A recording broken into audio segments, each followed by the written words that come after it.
मुस्लिम law के question जो previous year judiciary exams में पूछे गए हैं। सुन्नी विधि मान्यता नहीं देती है। क्या मान्यता नहीं देती है? तो इसमें ऑप्शन भी करेक्ट है, मुता विवाह को, यानी कि अस्थायी टेम्पोरेरी मैरिज को।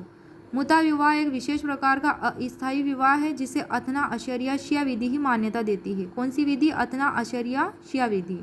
एक निर्धारित अवधि के लिए किसी निश्चित धन राशि के बदले में स्त्री तथा पुरुष का संबंध ही मुता विवाह कहलाता है। किसके बदले में? किसी निश्चित धन राशि के बदले में।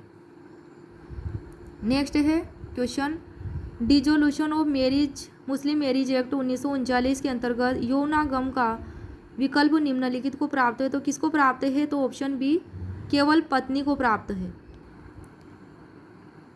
मुस्लिम विवाह विच्छेद अधिनियम 1939 की धारा 2 के क्लोज 7 में प्रावधान है कि महिला का विवाह यदि 15 वर्ष की आयु से पूर्व संरक्षक द्वारा किया गया था तथा महिला ने 18 वर्ष की आयु से पूर्व विवाह को अस्वीकार कर दिया है, बशर्ते कि यह विवाह पूर्णता को प्राप्त न हुआ हो, तो महिला विवाह विच्छेद हेतु आवेदन न्यायालय में प्रस्तुत कर सकती है।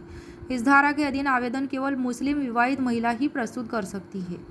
नेक्स्ट है क्वेश्चन, खियार और बुलूग का अर्थ है। तो इसका ऑप्शन ए करेक्ट है, यौनागम का आरंभ, ऑप्शन ऑफ प्यूबर्टी। खियार और बुलूग का हिंदी अर्थ है यौनागम का विकल्प। इसके अनुसार यदि किसी मुस्लिम लड़के या लड़की की शादी 15 वर्ष से कम आयु में उनके माता पिता यानी किसी संरक्षक द्वारा करा दिया जाता है, तो 15 वर्ष की आयु पूर्ण होने पर ऐसे लड़के या लड़की विवाह को अनुसमर्थन द्वारा कायम रख सकते हैं या विसम्मत व्यक्त कर समाप्त कर सकते हैं। मुस्लिम विवाह विघटन अधिनियम 1939 की धारा 2 के क्लोज 7 के अनुसार यौनागम का विकल्प सिर्फ मुस्लिम विवाहित महिला को प्राप्त है। नेक्स्ट है क्वेश्चन, एक मुस्लिम विवाह में जहां वधू की आयु यौनागम की आयु से कम है किंतु विवाह के लिए अभिभावक की ओर से सम्मति दी गई है, तो ऐसा विवाह ऑप्शन डी में क्या है? इरेगुलर है, अनियमित है।